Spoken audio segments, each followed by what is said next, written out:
Hey, everybody. How y'all doing this evening? Everybody okay? It's good to see you all. It's good to see everybody. We're having a little bit of technical difficulties, but that's to be expected. But as the song said, we're confident we're going to see a victory, right? Right? You believe that? Do you believe that? That you have to believe that the battles are just an indicator that victory is on the other side, that whatever God has in store, if it wasn't important, there wouldn't be a battle. Okay? If it wasn't important, there wouldn't be a battle. That's in your marriage, that's in your health, that's in your finances, that's in your relationships, that's at a church service. If it wasn't important, there wouldn't be a battle. So I believe, I hope you believe, that we're going to see a victory. If you believe that in the room, can I get a good amen? If you're online and you believe it, shout it like you mean it. Shout like you got the victory. Shout like you already got it. Sometimes God waits for the praise to come before the victory. And sometimes you get the praise afterwards, but I'm going to act like it's already here. And so that's true. And if you're not ready to do that, then I'm afraid we'll suffer a lot of defeats in life waiting for the breakthrough to come before we give him our best. And we want to give him our best before the breakthrough happens as a down payment and an indicator that we believe him for the full accomplishment of everything that he has for us. And so I'm just believing God for that for my life. I'm believing it for this church family. I'm believing it for you and your family as well. Well, if you're new, my name is Q, and I have the privilege of serving as the lead pastor here at Hope City Church. And just on behalf of our entire church family, those of you who are in the room and those of you who are watching online, specifically tonight, extra special. You may not know this, but there is a Delilah watching online tonight, everybody. And welcome, Delilah. And all of you watching online, and they're clapping because a lot of them know that was my mother's name. My mother went to be with the Lord about 7 years ago. And so I've only met two Delilahs since she passed, you, and then a precious little Delilah who's a part of our church family. And so welcome to all of you online. Welcome to you if you're here with us in person. Let me tell you what my mom, Delilah, would say if she had this microphone. She'd say there's no such thing as gas. But your family. We want you to feel like you're at home, like you're with family. And so let me welcome you to our family here at Hope City Church. If you're with us for the first time, welcome home. Welcome to Hope City Church. Hope City, can y'all help me give them some of that? Those in the room and those online, give them some of that sugar, as we like to say. Well, we're in week number 2 of a teaching series. It's a 3-part series called Stress Out. If I'm honest, today I've been stressed out. And so hopefully, Jake, we're going to learn some stuff to get the stress out. And if that's you, and I believe that many of us are experiencing stress at a heightened level right now. I'm to the point where I'm just ready to delete Facebook and every social media platform I can think of because it is just overwhelming. And I'm being inundated by all of the things that are happening in the world around us. If that weren't enough, we've had a lot of just rising of just a lot of complexity within our economy, polarized political debate. We had inland hurricanes, and if we ever doubted was racial tension still a reality, well, we're very aware that it is today. And so there's just a lot happening in 2020. COVID-19 and just all of the implications of that, and even just this week finding out about a dear sister whose father lost his battle to COVID-19. And so there's just a lot of stress. There's a lot of stress. And so as a pastor, one of my primary jobs is to help you learn how to love the Lord with all of your heart, soul, mind, and strength, which means we're going to have moments where we get this healthy and this healthy, which means getting the stuff in it that's making it hurt or that's causing harm out. And sometimes, guys, that's just stress, right? We all know that. So this series has been designed to help us get the stress out, get a little joy in, a little peace in, a whole lot of Jesus in. If you want some of that, you can go ahead and say amen right there, because that's what we all need. Before I jump into the message and introduce Jake and what I'm really excited about today, let me just tell you, next weekend, for those who are in person only, sorry, online family, due to copyright laws, we can't show it to you, but we will have, for those of you online, week 3 of a continued interview of Jake and I for Stress Out. But I'm excited to announce this is a fan favorite. I mean, y'all love this, so it's backed by popular demand. Next week, we will be having 3 weeks of one of my favorite series of the year. We're launching at the movies at Hope City Church. It's going to be exciting. It's going to be a great time. It's a great series. What is at the movies? We're bringing Jesus and movies all together in one place. And actually, I think Edgington's, that was your first weekend, was at the movies. That was your first weekend. I met you in the parking lot, and y'all didn't know I was the pastor, and I didn't tell you because I wanted to know what they thought of the church first before, I was like, did y'all have fun? Oh, I'm the pastor in that case. And so at the movies is great. We'll have refreshments, snacks, and we'll do it in a safe way. We've got 3 really awesome, dynamic, fun, family-friendly movies that we'll be showing you. And so we'll show them at all of our services, only in person, because online we can't show them because of copyright, but we got something special for you guys. And so if you're looking for a series to bring a loved one who maybe ain't in the church, but they're movie buffs, At the Movies is going to be your series. And so make sure you make plans to join us next weekend as we launch At the Movies. All right, Jake, you ready to get started? Let's do this. Let's do this, man. All right. Well, on the stage with me, I've got a good friend, a brother in the Lord. His name's Jake Schaefer. Jake and his family live here in town, and you own a counseling practice. Correct. Cedar Valley Counseling Services. Cedar Valley Counseling Services. So Jake is a licensed mental health counselor, and he's also a brother in the Lord. And so as I started kind of thinking through this series, and it wasn't going to be called The Struggle is Real, because the struggle is real. Right, the struggle is real right now. Would have been accurate, too. Right. Then I thought, well, let's just do stress out because it's a little more simpler. And so we were talking about something unrelated to this, and I just said, hey, I got this series, and boy, would you have some margin. Right. And you were like, I got it. Right. And we've been doing it. Yeah. So I'm excited for it. Yeah. Okay, so here's how this is going to go. I want to just load up where we've been in this series. We're in week number 2. If you're a note taker, the notes are online inside of our app if you want to do that. What we talked about in this series is working through the change cycles, that there's these 6 cycles of change that you are experiencing right now.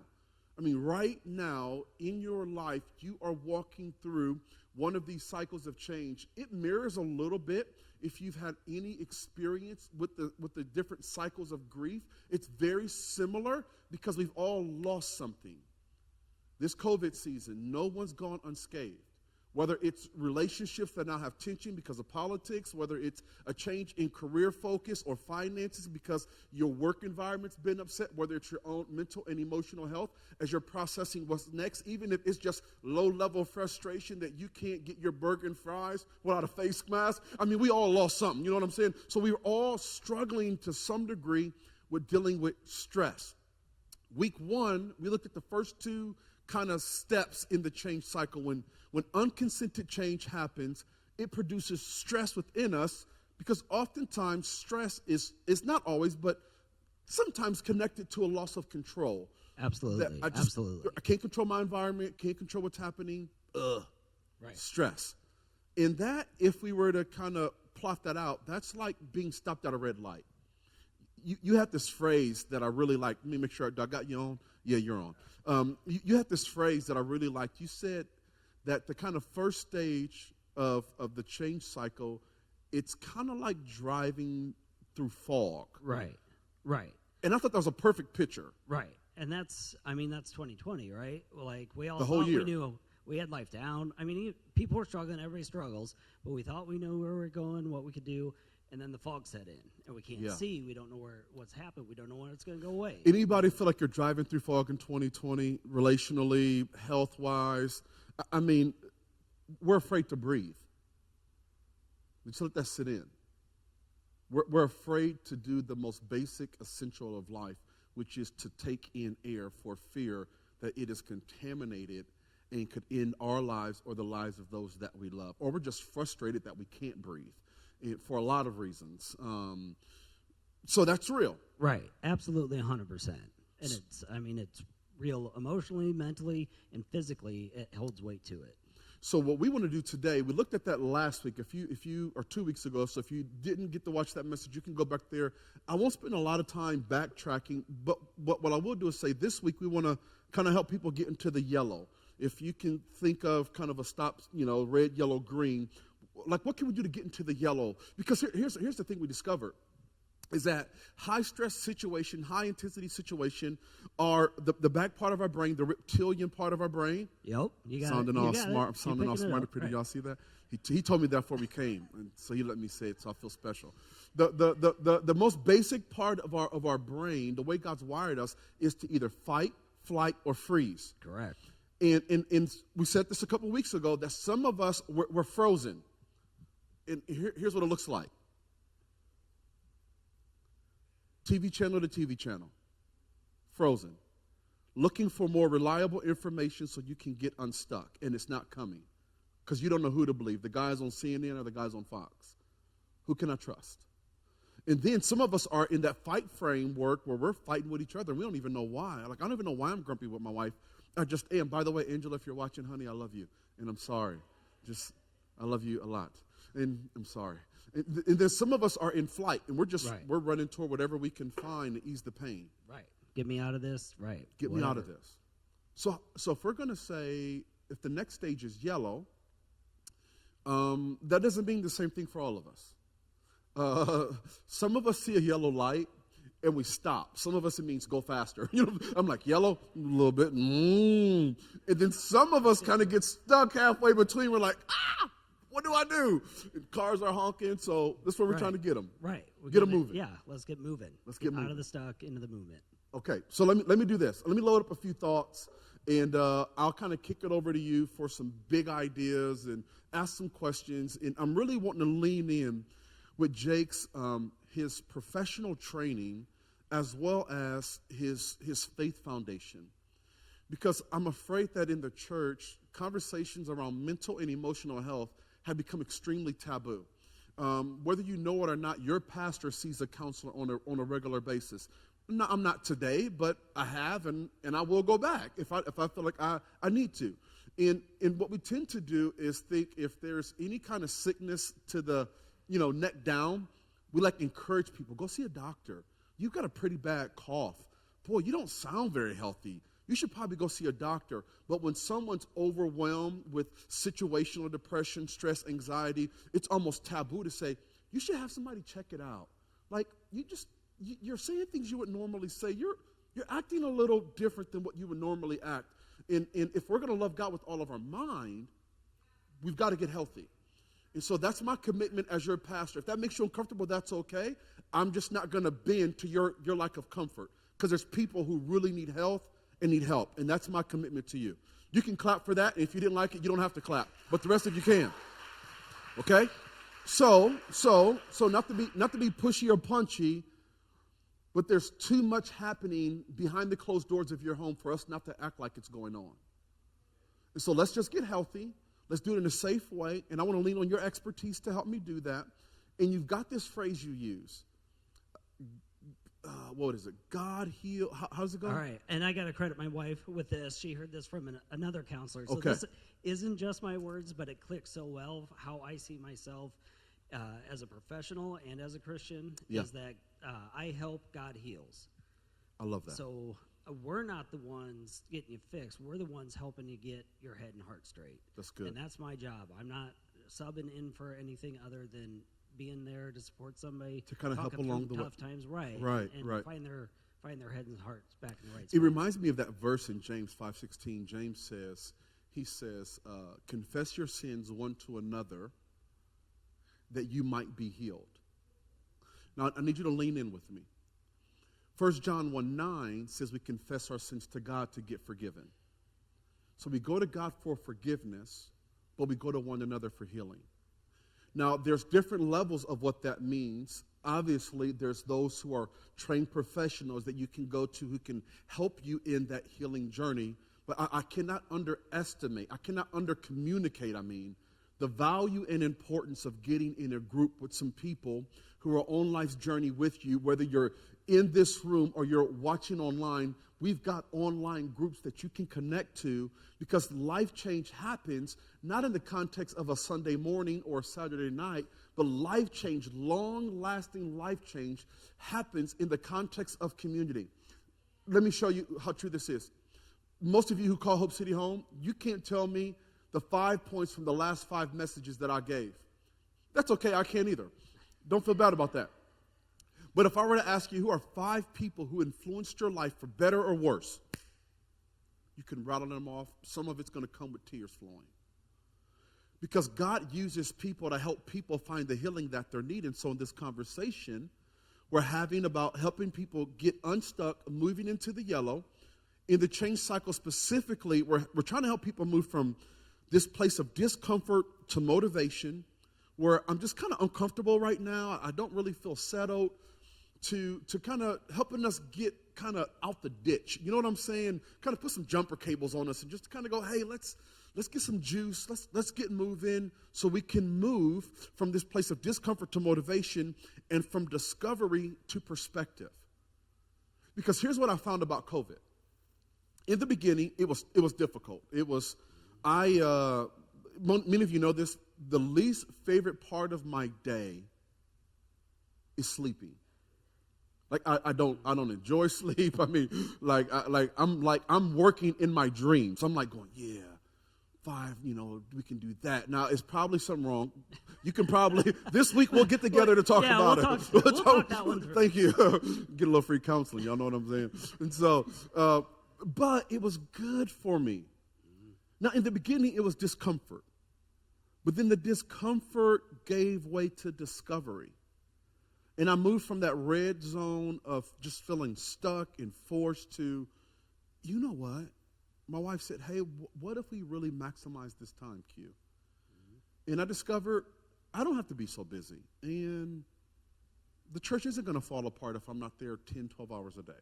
And I actually like my son when he's not stinky, and his room's not a mess, I'm like, wow, the sun's a little brighter, the birds are chirping.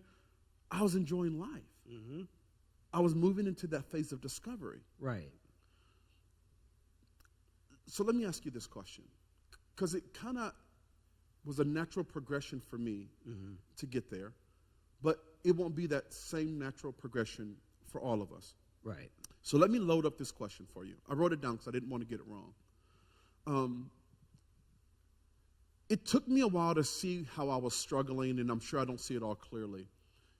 But what are some signs for maybe some of us? We may go, I'm doing pretty good. I don't think there's much problem. Or I feel a little off, but I'm not quite sure. So here's the question.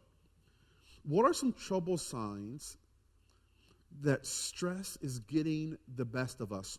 Or another way of asking it would be, what are some things someone would say, or what are some things they would be experiencing, maybe even physically, if they're stressed, but they're just not aware of it?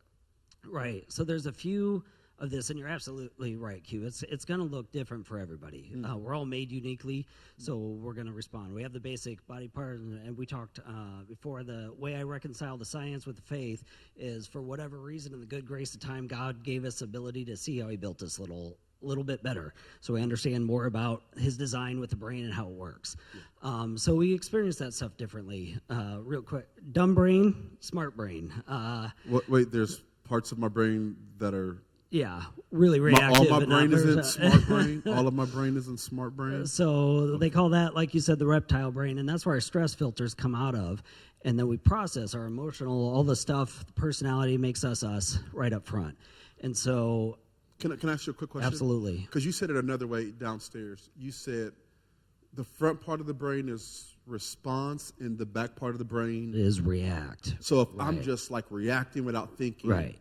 I'm not using the smart part of my brain. Right. So when you get into the stuff that talks about what are people saying or doing or feeling. So when I hear people talk about stress, whether it's post-traumatic stress, acute stress, current stress, chronic stress, and I know that part's flickering, it's stuff they're not feeling like themselves. That's the most common phrase. I don't know what's wrong. I don't know how it's looking, and then it goes into fight, flight, freeze. I hear somebody talk, the fight, I'm agitated, I'm short with people, I'm yelling at people, that is not who I am. And then afterwards, all of a sudden, then I'm fine. And once the moment's over, the freeze is, I can't think straight, I can't make decisions, I'm not meeting expectations, I'm not getting my homework done, I'm not getting my job done, and that's not who I am. You said something to me the other day that was an aha moment for me personally. As we were just talking and processing, he said, oftentimes when you're under stress or duress, you kind of get into this freeze mode. And he says some of the indicators are you forget what you're going to say. It becomes foggy. Your words seem to leave you. You forget literally what you were going to say. And I kind of, maybe I shouldn't have, but I was like, honey, sometimes I'm in freeze mode because I don't know what to say. How do I look? Great. Beautiful, always. She's like, cute, no, I don't. And I don't know what to say, so I freeze.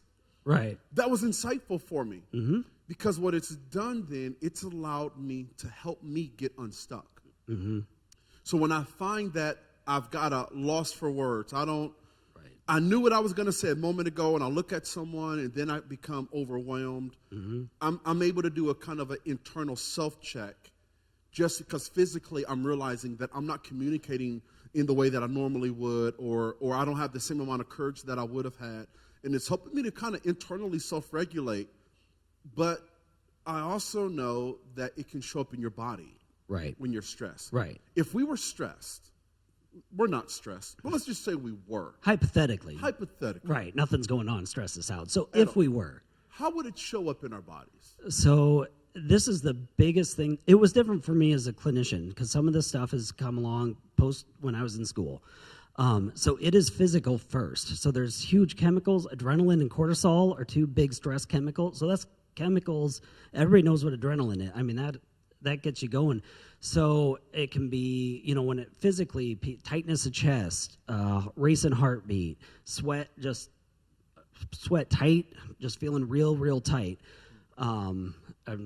Digestive issues, some of those glands are right above. So wheezy stomach, queasy stomach. Yeah, that's where I feel it at. It's usually in my gut and tension in my neck when I'm really stressed. Tension, headaches.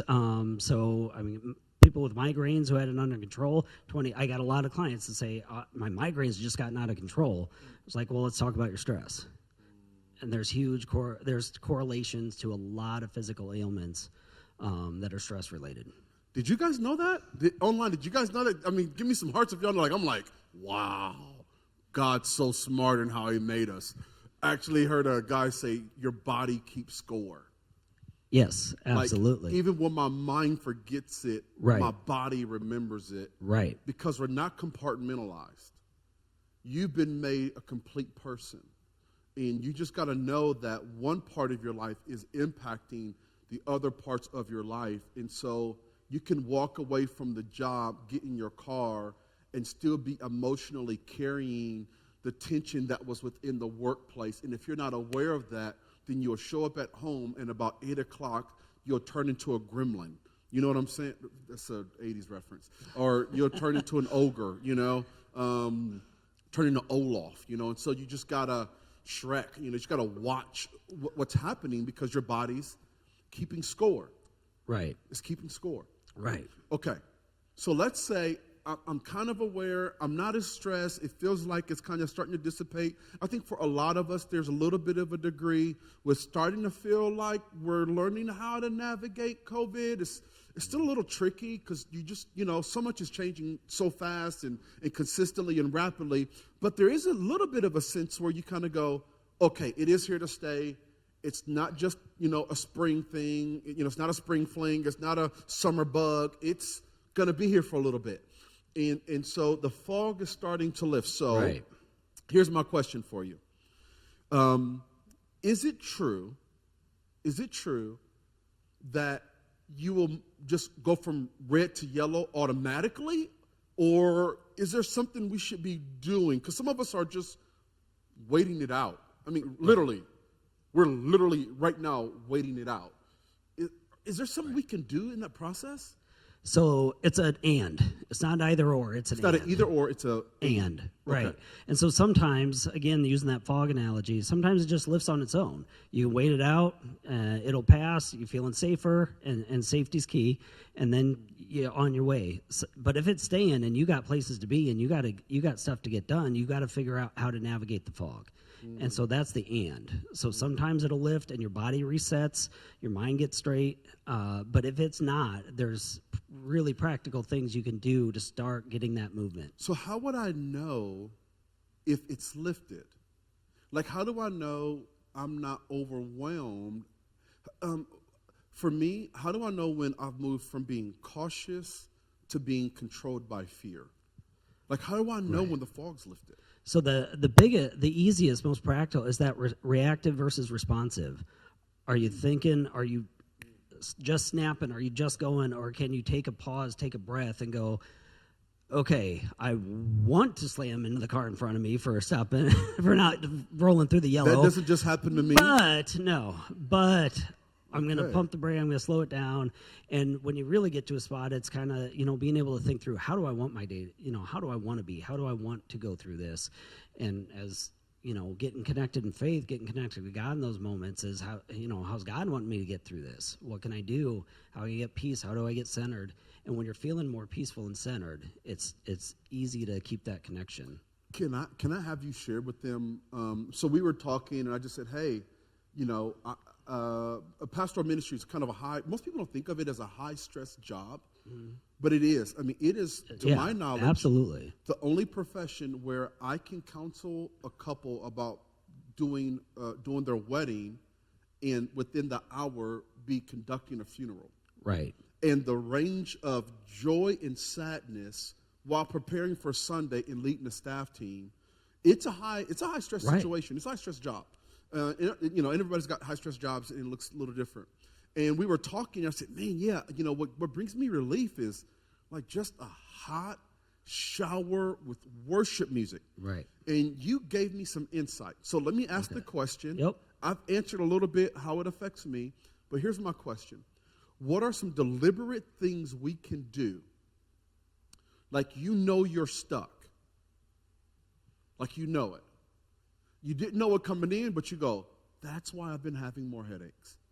That's why I'm having that tightness of chest. Is that why my gut's messed up? It's not just Taco Tuesday? Like you're kind of going, wow, maybe it is Taco Tuesday, but a little bit more. You're going, wow, that could be me. Like, is there some practical things we can do, like some tangible things we can do to get unstuck and to kind of relieve the stress? And if so, what are they? If you're taking notes, you want to write this down because this isn't inside the app. What are some practical things we can do? So the nicest part is there's some very simple practical solutions to some of this stuff. And this is stuff I do in practice all the time.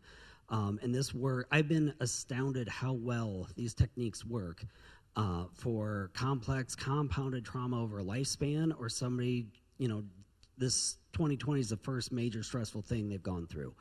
And it's some deep breaths, 4 in, 4 out, 30 seconds to 2 minutes, and it helps reset that sensory system. What's cool, if you've got an iPhone, there's actually a Breathe app, and if you were a part of Hope City when I did a series on, I don't know, but it was the Pause app is what it was.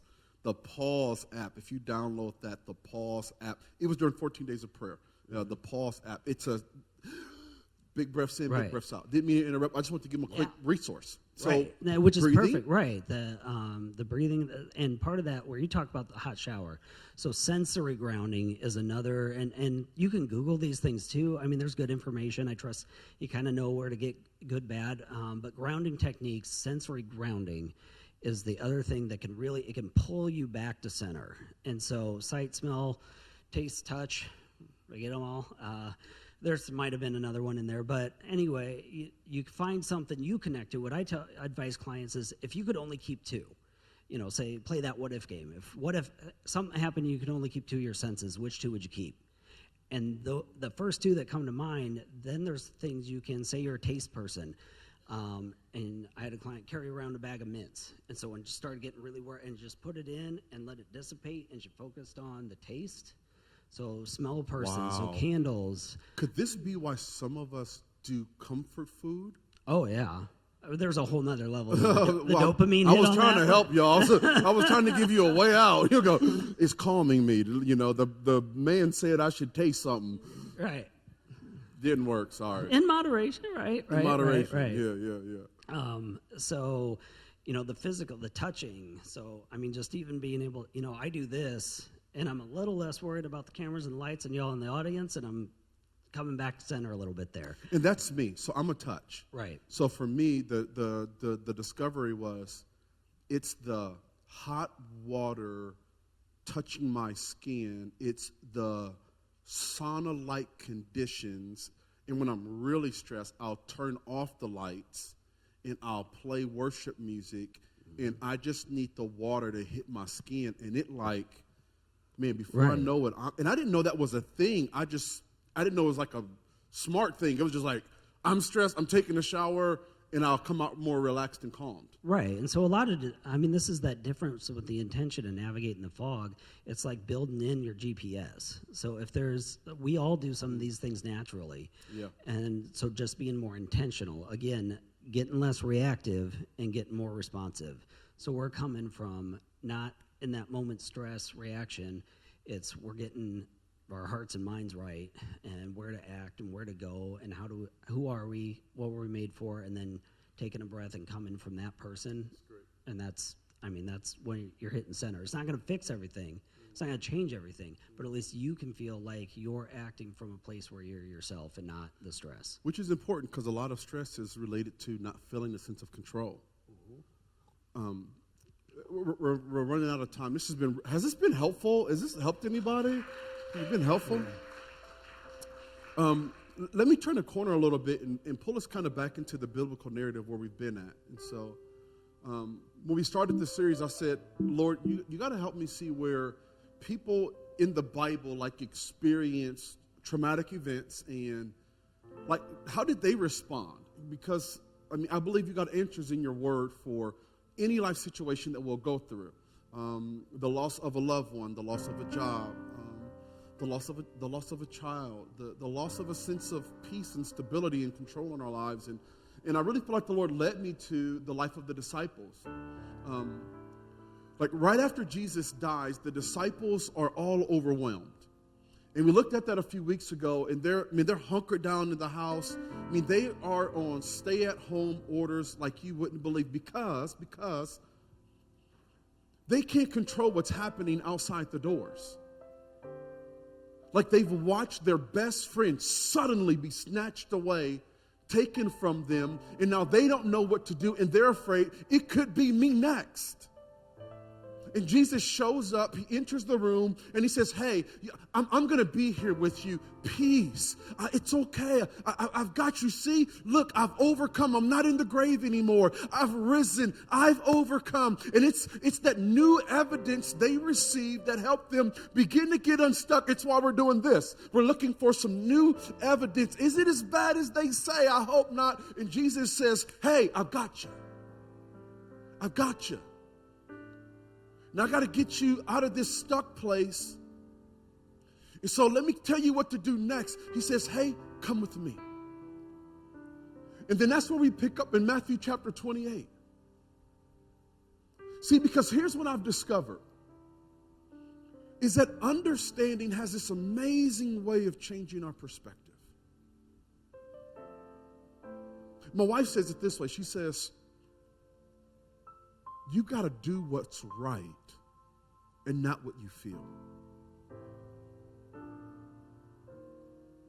Because feelings, they're a great companion. But you got to be careful letting them grab the wheel too much. Because I'll do things when I'm down that I wouldn't do when I was clear-headed. Now, feelings are good. Emotions are good, and they come from God. But if we're not aware, if we're not sensitive, if we're not clear, if we're not trying to get perspective and understanding, if we're not discovering what's going on in here, then we'll make decisions out there that we'll live to regret. And so Jesus, I believe, gives us some handles to kind of get a hold of kind of how we're feeling and what we're experiencing. He goes, hey, I know. It's tough right now. You're fighting with her more than you normally would. You're upset. You're not happy. You're lonely. You're hangry. You want to pick up that Ben and Jerry's. Somebody could have shouted me down. Ben and Jerry's ice cream. He goes, but hey, I've got some tracks. It's almost like a train. He goes, let me give you some tracks that you can start running on. So he shows up in Matthew 28, and here's what happens in Matthew 28. It says this. Then Jesus came to them and said, all authority in heaven and on earth has been given to me. Therefore, go. Don't you love that? He goes, hey, because of who I am, therefore, come on, gang. Let's get after it. Therefore, go and make disciples of all nations, baptizing them in the name of the Father and of the Son and of the Holy Spirit, and teaching them to obey everything that I have commanded you. And surely, or lo, he says, I'm with you. I'm with you to the end. I'm with you to the end. And one of the things we see Jesus does for them, and I believe what he wants to say to you, is that Jesus has returned to you. He is giving you agency, and he is giving you authority over all of his affairs. What does that mean, Pastor Q? That means a lot of times stress is directly related to us not feeling like we're in control anymore, that other people are determining what's happening to us, and we kind of feel like victims of our circumstance, and we're along for the ride. But Jesus says, hey, all authority has been given to me. Kim, go, girl. I'm giving it to you. I'm entrusting you. I'm empowering you. You've got what it takes because now I live on the inside of you. I'm giving you your next step. If you don't know if you can go yet, beep, beep. I'm telling you right now, the light's yellow. Put your foot on the gas. Here's your next step, he says. He goes, I'm trusting you. I believe in you. Hey, Jesus says, I believe in you. Even if you doubt you, he doesn't doubt you. Because he knows who he is. And he knows who he's making you to be. And so he says, hey, I've given you agency. I've given you authority. As a matter of fact, let me tell you where to go. And I'm going to tell you what to do. And I'm even going to tell you how to do it. You go, I don't know what to do, Jesus, in this moment. He goes, hey, reach for someone who's down and lift them up. Where, Jesus? He says, wherever you can find someone that's down. Well, how should I do it, Jesus? He says, teach them to obey everything I've taught you. And I'm with you. As a matter of fact, Hope City is built around this second component to what Jesus has told us to do. As a church, we exist as a church. If you're wondering what we're all about, let me give you 4 really crystal clear ways to understand it. We are about helping lost people get saved. Saved people get pastored. Pastored people get trained. And those trained people get mobilized. That is why the local church exists. Because all of us had our first Sunday at some point in our lives. The first weekend when we walked through the doors of a church and said, okay, God, I'm coming back home. And so we said we wanted to be the kind of church where our arms are always open wide and we're always reaching for the person who furthest away from God. Every single weekend, it's my commitment to do the best I can to point people to Jesus. And then to help those saved people start getting pastored. To start saying goodbye to their yesterdays. You know the stuff you still carry around with you? Even if it's not the old boyfriend who's just dead weight, it's at least the guilt that you carry because you gave him the time of day. Now, ladies, y'all should have shouted me down on that because I know some of y'all's story. Y'all should have been like, preach, Pastor. I'm just going to close my eyes because if I look, I'm going to see about 10 of you. You hear what I'm saying? So how do we help people get pastored? Small groups. That's what our missional communities are for, is to help you get pastored. Remember James 5:16? Confess your sins to one another so you can get healed. You'll never get all that God wants for you if you try to get it alone. So once you start getting healed from your yesterdays, we want to help you discover your purpose, to get trained, understand your spiritual gifts, your unique personality. That's what Growth Track's all about.